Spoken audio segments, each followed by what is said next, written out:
So I'm thinking, okay, if he has got to come into this world ready to fight the battle of his life, this is how he's entering the world. Mm-hmm. What emotional state does he need to be in? What emotions does he need to have experienced leading up to this to give him the power and the motivation to fight through this? Sure. And I thought he has to know joy.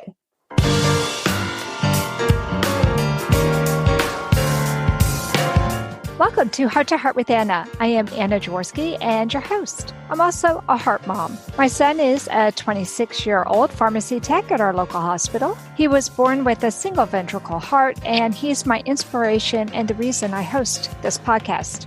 I'm very excited about today's show to feature a special heart mom. Today's show is entitled A Heart Mom's Medical Journey While Choosing Joy. Nicole Gronwald is heart mom to Henry, who has HLHS. At the time that Nicole found out about Henry's diagnosis, she felt like she might never be happy again.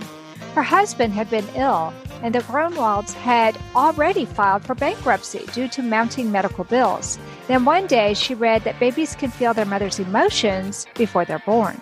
This set her on a path of changing her emotions and choosing joy. At first, she started with simple things like music and self-care. As her challenges grew in life, she became more determined to pursue a joyful life. Today, she works to inspire and encourage others to pursue joy with intentionality and has started a website and podcast called Moms of Heart. Today, Nicole joins us to talk about her and Henry's journey and the benefits of choosing joy. Welcome to Heart with Anna, Nicole. Thank you so much. It's such a privilege to be a guest on your show. Oh, that's so sweet of you. I'm so excited to have another podcaster on my program. It's not every day I get to speak to someone else who's doing the same kind of thing I am and who knows exactly what kind of challenges we face. Yeah.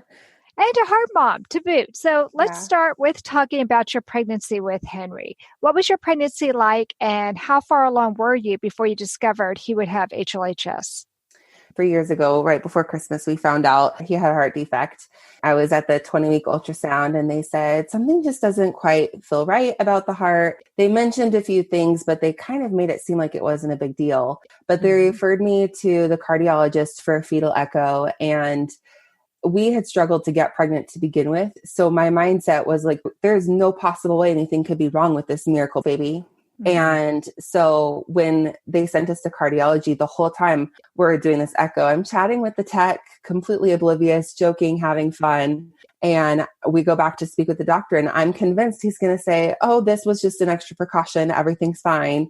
And he started the conversation with, so you have 3 options. You can have an abortion, you can take your son home to hospice, or we can talk about palliative care. And my world shattered in that moment. Oh my gosh. So first of all, like me, it wasn't real easy for you to get pregnant. I went through the same thing. It seemed like it took forever for us to get pregnant. But on top of that, you had other challenges going on. Tell me about your husband's illness. Yeah, I wish it was even just one thing, but it's actually 3 major things that had kind of accumulated. So he grew up in a really neglectful, abuseful situation. Emotional and I guess kind of physical because there was medical neglect. He got an ear infection when he was a kid, not very uncommon, but his parents refused to take him to the doctor. As a result, the infection grew to the point that it had created a tumor inside his middle ear. And it was like all just this massive oozing infection. It reeked horribly, like that smell of infection. It was awful. So by the time he finally got into a proper doctor, which only happened because he passed out at school and the school nurse took him to the doctor, that was the only reason he ever even saw a provider to begin with. Yes. He was taken in for his first surgery to clean out the tumor and get a fresh start. Between that time, about age 12 up until age 27, I think when he moved here, he had 5 total surgeries cleaning out this cavity inside his ear. So he has no eardrum. The middle bones are all gone. And it'll reinfect because there's no eardrum to protect it and keep it sterile. So wow, he's had problems with that. He also has a Chiari malformation, which some of the listeners may be familiar with. To make it less technical, essentially the brain is falling down into the spinal cord, like where the spinal cord should be. And so he had to have surgery for that the year before we got pregnant, but still has some symptoms that never resolved. And then he has complex PTSD from the abusive situation growing up. So all three of those things, there was just a lot going on. So it Oh, still remains to have challenges and struggles. So I kind of have two patients I have to care for. I'm a nurse as well. So my family is now my patient care clientele. is that how you met him, as a nurse? No, actually, he was in South Africa when we met. We met on Match.com. Oh my goodness. Yeah. Wow. A Match.com success story. Yes. Wow. Well, it sounds like a miracle that he found you. And it sounds like he needed somebody just like you to be with him. Yeah, we've been through quite a journey. So he's been here 7 years, and in that time, he's had 6 major surgeries. Oh So my the brain goodness. surgery, an ear surgery, 2 abdominal surgeries, and then he shattered his leg right after Henry got discharged from the hospital the last time. So he had to have surgery on his leg. He shattered his leg. Was he in Yeah. a motorcycle accident No, or? he was coming down the stairs for our first date night since Henry had been born. And he had just gotten out of the shower and was coming down, strutting his stuff, all dressed up fancy, and got dizzy as a result of the ear issues that he has, and fell down the stairs. And as he fell, his leg turned around all the way the wrong way and shattered his tibia. Oh my goodness, So our this date night poor was spent in the man. hospital. Oh my goodness, poor thing. Wow. So he's deaf in one ear, or at Yes. least extremely hearing impaired, if not completely deaf. It's 80% deaf. So he Mhm. can hear deep vibrations, and that's it. Right, because he has bone conduction and that's it. Yeah. Wow. Wow, that's a lot to deal with. And then to Yeah. be told you're going to have a baby who has this major heart issue. What went through your mind, Nicole? I think at first the grief was really overwhelming because we'd been through, so much hard things with his medical health. He had just gotten laid off, in part because of some of his medical challenges. He was struggling to do his work well, but because he's a green card resident, he's not eligible for some of the services that we have available to us, like disability and things like that, that when you're faced with these kinds of ongoing medical challenges, he just didn't have those available. And so things were really hard. And then we get this diagnosis, and it just kind of felt like the one hope, the one good thing that was happening, now all of a sudden wasn't. Mhm. And I just fell apart, really. I feel like I cried every day for 2 months straight. I had a hard time keeping it together at work. Even just going to work, I had a hard time trying to focus on my job. I was a mess. And really early on, after, it was a day or two after we got the diagnosis, because it's Christmas season, I decided, let's not put up the Christmas tree. Let's not do any of the normal Christmas tradition things, to try and not associate this grief with Christmas. And Mm. let's just allow ourselves to indulge in this grief for a little bit, not forever, but Mhm. to allow ourselves to experience the emotions we're feeling. Mhm. And maybe our friends and family won't get what we're going through, but at least together as a couple, we can take some time and grieve. And I think that was honestly one of the healthiest decisions we've made in this whole process. This content is not intended to be a substitute for professional medical advice, diagnosis, or treatment. The opinions expressed in the podcast are not those of Hearts Unite the Globe, but of the hosts and guests, and are intended to spark discussion about issues pertaining to congenital heart disease or bereavement. You are listening to Heart with Anna. If you have a question or comment that you would like addressed on our show, please send an email to Anna Jaworski at anna@hearttoheartwithanna.com. That's anna@hearttoheartwithanna.com. Now, back to Heart with Anna. Well, Nicole, that was a really powerful picture that you painted for us right before the break of having Christmas, but not having Christmas. Allowing yourself to grieve instead and put the holiday on hold. So tell me about when you discovered the baby could feel your emotions and how you decided to make a change in your life.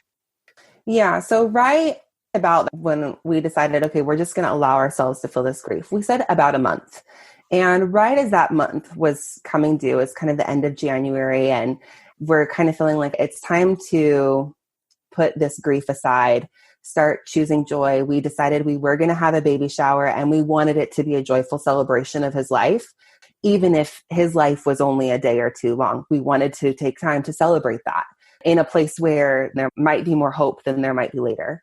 So we're trying to intentionally choose these ways to choose joy. Part of that was the baby shower, but also right in this time, I came across an article. It talked about how when you're pregnant, your baby can feel your emotions. So I'm thinking, okay, if he has got to come into this world ready to fight the battle of his life, this is how he's entering the world. What emotional state does he need to be in? What emotions does he need to have experienced leading up to this to give him the power and the motivation to fight through this? Sure. And I thought he has to know joy, because if you only ever know grief and sadness, you're not going to be motivated to get through the hard things to get to more joy. And so I realized if he's feeling how I'm feeling, I can't just put on a smiling face when I'm around friends and family and pretend to be okay.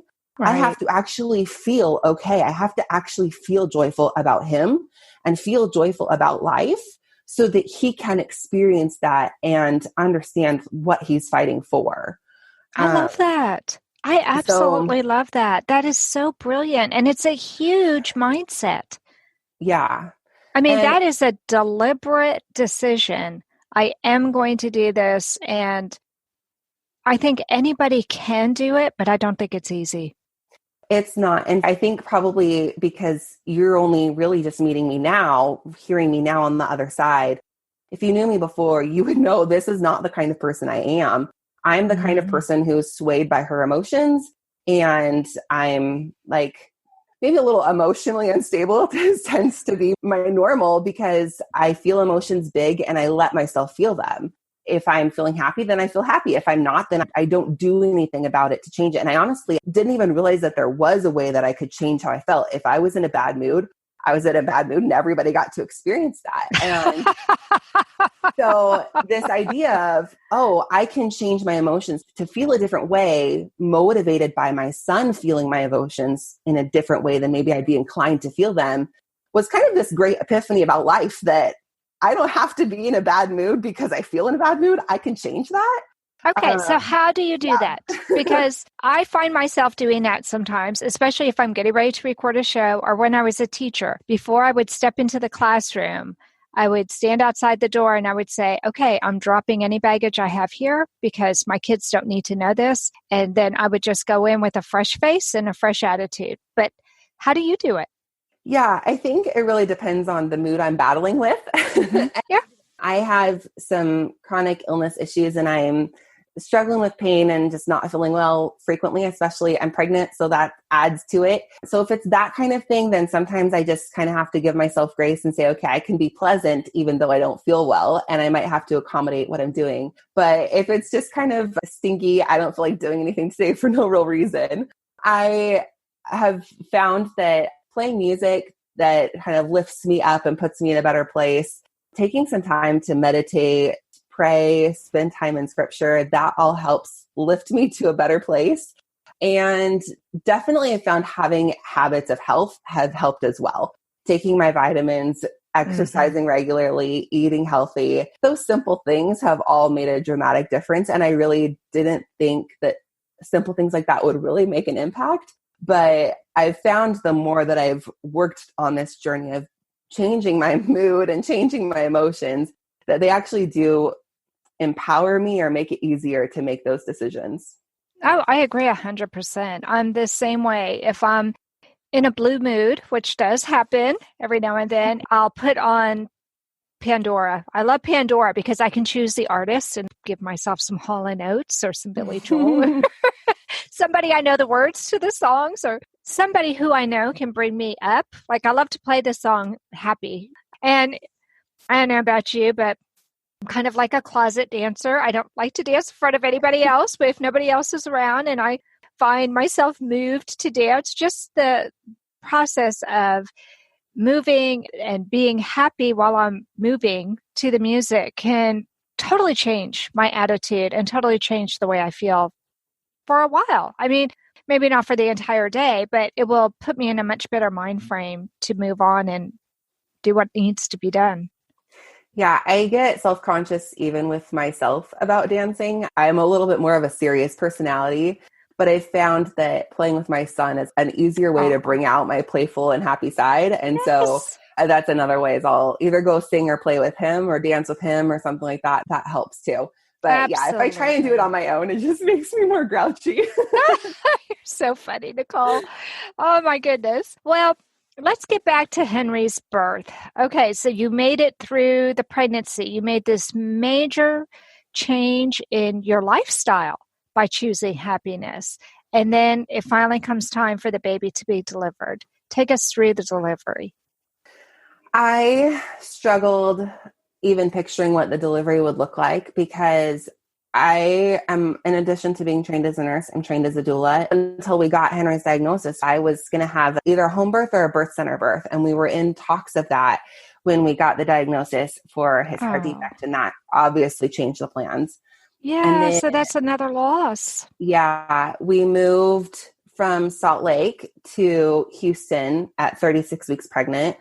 So he was delivered at Texas Children's Hospital, but I didn't really get a chance to meet any of his doctors or do any kind of prenatal conversations or build any kind of rapport with the team because we had just moved and we had to transfer insurance. And so I'd maybe had 2 prenatal appointments in Houston before I delivered. So there was a lot of discomfort for me. I didn't get to see the birthing suite or any of the things to kind of just help prepare my mind and wrap my head around what was going on. Sure. So I went into it with a mindset of just kind of struggling to begin with. And then I was induced, which I wasn't thrilled about, but I had come to expect at that point. And I wanted to try and do the induction without an epidural. And they were okay with that until the contractions started. And then I felt like the doctor kind of manipulated me because then she came in and said, you're a high risk for C-section, which hadn't been brought up until this very moment in the middle of contractions. Oh my goodness.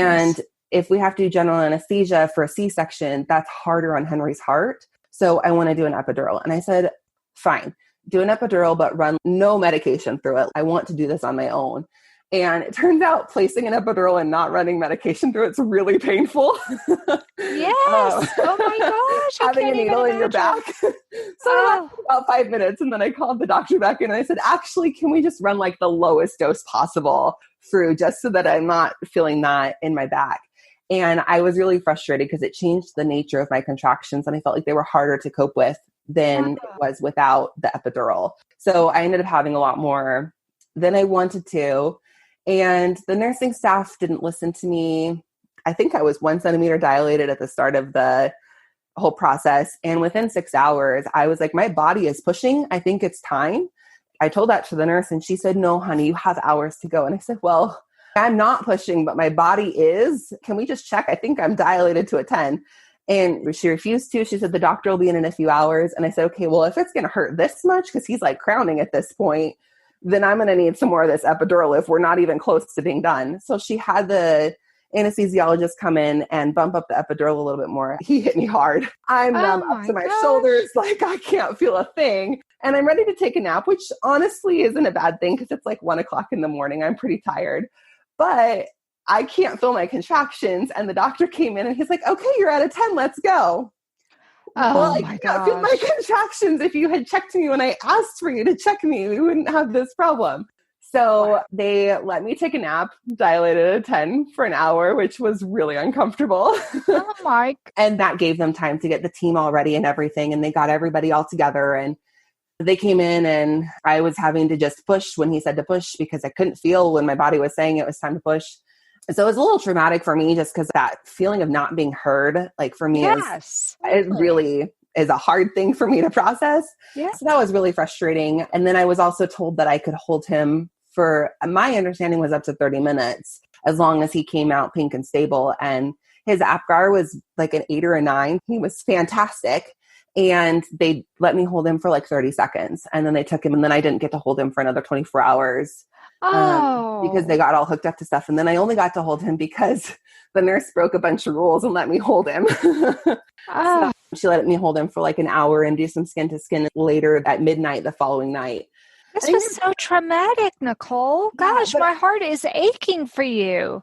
It's the emotional stuff as a mom you get frustrated with. And I keep having to remind myself, he's healthy, he's fine. And what Texas Children does amazingly is they save babies. That's why we're there, is for them to save my baby. And so he's alive. And so when I start getting frustrated about this emotional trauma, I remind myself of that, and it helps a little bit. But in that, as I'm now preparing for another delivery, I've been struggling with some of this trauma from Henry's birth, of just the fear of these things happening again. So yeah, delivery wasn't the best, but it also could have been a lot worse. Absolutely. Well, it does sound like it was extremely traumatic. And I can imagine that you might even have a little bit of PTSD based on that experience, because it went on for hours. And the feeling that you're not being heard, it strips you of your validity as a person. I think especially when you're in the vulnerable position of delivery, because when you're trying to cope with those contractions, it's really hard to advocate for yourself or to really communicate in any way, because you're just trying to deal with the pain. Right. Absolutely. Yeah. Absolutely. I'm guessing that based on all of these experiences, you decided to write a book. Tell us about your book. What I did just publish, I'm really excited about, and I think your audience might be interested in, is a journal for when you're in the hospital with your kids. It can be for the first time they're just born, that process, or it can be later on if they're having another surgery or even something minor or not heart related. And it helps you make sure that you're taking care of yourself when you're in the hospital. It helps you communicate with nurses and doctors, track the INOs and daily cares and all the information overload that happens while you're in the hospital. There's ways for you to track that and record it and process through it. As well as the last part of the journal, there's journaling prompts so that you can process through some of the harder questions that you might be inclined to avoid while you're in the hospital. And this is actually the third rendition of this. We've been selling it as a PDF on my website for a couple years now. And we've created it into a way that it's like a bound book as a journal. There's 2 weeks per book. So if you're in the hospital for more than 2 weeks, you can buy several of them. It's like a memoir of your hospital stay. So then, especially if you've got littles and they're older, and then asking questions about, well, can you tell me about my open heart surgery? I've learned now as a parent, you kind of begin to block some of that stuff out, and it's harder to answer those questions. Or if a mom comes and says, can you tell me about what this was like? I don't really remember because I've blocked it out. And I wish I had a tool like this to be able to just document and record and process while I was in the hospital with my son. And the feedback I've gotten from those who have been able to use it has been tremendous. And so I've made this one to be really easy. You just order it online and it comes straight to your door. And you can order several of them in case you're going to be there for a long time. But that's the first thing. And then the next book that we have coming out, we'll talk about more about this mindset shift of choosing joy in the midst of the trials that you might be going through.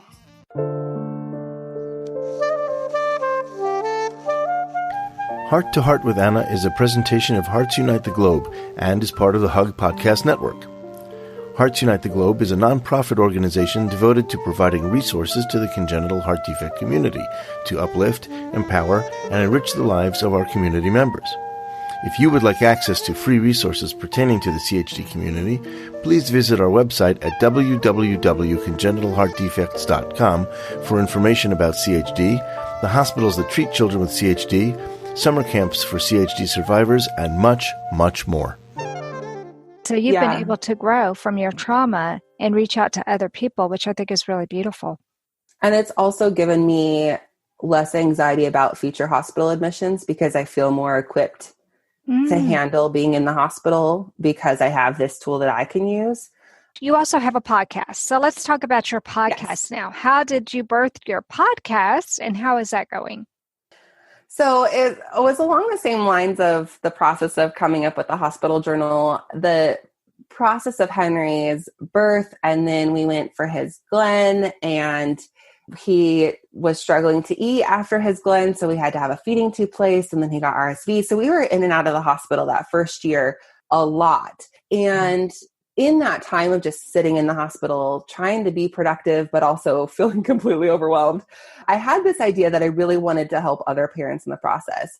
At that time, the only podcast I could find about kids with heart defects or actually really any kind of medical need challenges at all for parenting kids like them was yours.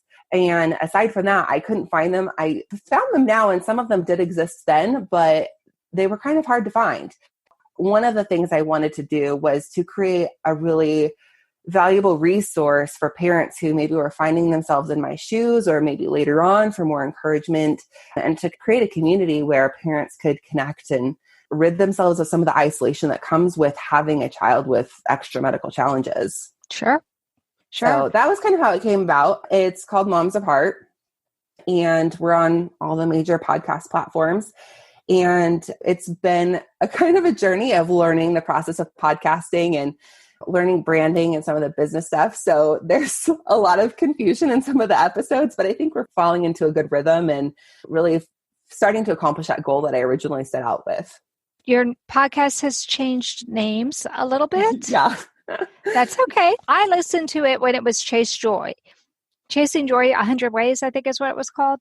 Yeah, Chase Joy 100 Ways. And that's actually a separate podcast that is still available on all the major platforms as well. And you can find out more about that one at chasejoy100ways.com. But I found that I wasn't getting as much traction with that one because there was no clear audience of who would benefit from that podcast. And with Moms of Heart, my clear audience had always been moms of kids with extra medical needs. That resonated more with people. And even when I wasn't posting to that podcast, I was still getting more listens to that one than I was with the new one. When I was in business school now and talking to my professor about some of this branding challenges I was facing, we realized, I should probably go back to Moms of Heart because there's a clear audience there. And that was really still my goal in messaging. And I just got a little confused on how branding works when I shifted. A couple of episodes on Moms of Heart talk about the Chase Joy podcast. A couple of them talk about authentic sisterhood, which was the precursor to Chase Joy. So there's been some challenges along the way, but we have some clarity now. So it's Moms of Heart. And probably by the time you're hearing this episode, there will be several episodes posted there with this kind of more clear vision and clear, tangible help along this process of being a mom or being a dad of a child with medical challenges. You and I are both heart moms. You're also a nurse. So neither one of us went to school to learn how to be a podcaster. In fact, when I went to school, I'm so old, they didn't even have podcasting. The word podcast did not exist. Tell me how hard it is for you to actually do your show and to produce it. Do you feel like it's something anybody could do? I do think so, because now with YouTube, and there's several podcasts that actually talk about the process of creating a podcast, I learned pretty much everything I've done up to this point for free.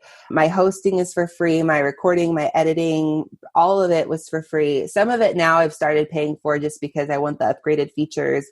But it's all possible to learn. And honestly, if you're just stuck in the hospital, it's kind of the best thing to have a project to divert your attention to, or even if you're home and just struggling. I ended up deciding not to go back to work as a nurse. My family are patients enough for me as it is. So I was kind of feeling like I lost my purpose. And digging into this podcast has really given me purpose back. And I feel productive and like I'm being useful in this world again with doing the podcast. And I love that there's so many free resources now. And so whenever I get stuck doing something I'm trying to do, I'll go check YouTube or some of the other podcasts that I subscribe to and look to see if they have an episode about that issue that I'm struggling with. But I think it's actually really not as hard as it might seem. It's really just, I think, a matter of deciding to do it. Oh, I agree 100%. I have Buzzsprout as my host for my podcast. I love Buzzsprout. They are amazing. They have a podcast about podcasting, and I listen to it religiously. I love it. I don't know if you listen to it, but if you have, they've been nice enough to read some of my questions on the air and answer them. They are amazing. And whenever I go to podcast conferences, I always make a beeline for the Buzzsprout booth. And so I know Albin and I know Kevin. I've had a chance to meet the team. And when you know your team and then you have a problem, you can reach out to them. It just feels really good. They're very nurturing with the way they treat me. And so I love Buzzsprout. In fact, now I'm an affiliate, so there'll be a link in the show notes. If anybody wants to find out about Buzzsprout, go ahead and sign up. If you sign up with me, then I get a little something and you get a little something. They're just really an awesome group to be with. They're just amazing. And I agree with you. I think that it's not too hard for somebody to do. You just have to really want to do it. And then as I became more really intentionally focused on really wanting to help parents and not just spout off my stresses for the week, I became more intentional about crafting episode topics and ideas and resources to go with the episodes. And I think it's become a lot more useful for listeners. But I think that there's something also to some of those just random musings of your brain. Sometimes it just attracts people. So even if that's all you start out with, I think just starting and going somewhere with it, it grows and morphs into something beautiful pretty much always if you keep with it. I think if you keep with it and if you're authentic. And when I was listening to your program, I felt like I had a new friend. It's so funny. We were talking about that during the break. It's like, I feel like I already know you. I feel like I'm already friends with you. And part of that was because your whole vision of finding joy and making joy part of your life. I thought, yes, everybody needs that. Everybody needs to hear that. Everybody needs to embrace that, because choosing joy, choosing to find the good in what you're living makes a huge difference, especially for all of the people around you. So kudos to you. I felt you were very authentic because in your podcast, you talked about the struggles you had. And I thought, oh, good. She doesn't have all the answers. She's struggling just like I am. I definitely don't claim to have all the answers. And actually, I ask a lot of questions on my podcast and invite people to come and join me on Instagram or fill out forms on my website to give me some feedback, because I don't have all the answers. And I really want it to be more of a community-centered journey, not just my journey, because I don't have all the answers. I don't claim to know what's best for everyone, but I think collectively we can get answers to help you with the challenges you're struggling with. And whether that's your journey to joy or maybe your journey through the hospital or whatever obstacles you're facing, I think together we can find a way forward. And it's when we're trying to do it on our own or listening to someone just being really bossy that we might have some trouble. So I try to not be bossy. You don't come across bossy at all. Nicole, it has been such a delight to have you on the program. I just have absolutely loved this. And I wish there had been a podcast like yours when I was in a hospital with my child, because it sucks feeling like you're all alone in this. It really does help to hear that there's somebody else who has been down this path and they've survived it, their child has survived it, and you're going to survive it too. And you really do a nice job of connecting with your guests and connecting with your audience and making them feel like they're part of your community. Well, thank you. And I feel the same way about your podcast. It definitely got me through some hard days. So thank you for all the work that you've put into doing your podcast as well. Oh, thank you, Nicole. You just made my day. Oh. Well, thank you so much for coming on the program and talking to us about your story. I have a feeling I'm going to have you come back because you have a lot more to share. I love that. Friends, don't worry. I will have links to her podcast and to her journal. So you don't have to worry about taking notes. Just look in the show notes. And for those of you who don't know what show notes mean, it means a description. So if you're in Apple Podcasts or in iTunes, it's just the description. I always try to put links in the description to make it easier for those of you who are listening. But that's it for this week's episode. If you enjoyed this episode of Heart to Heart with Anna, please take a moment and leave a review on whatever platform you use to listen to our show. And remember, my friends, you are not alone. Thank you again for joining us this week. We hope you have been inspired and empowered to become an advocate for the congenital heart defect community.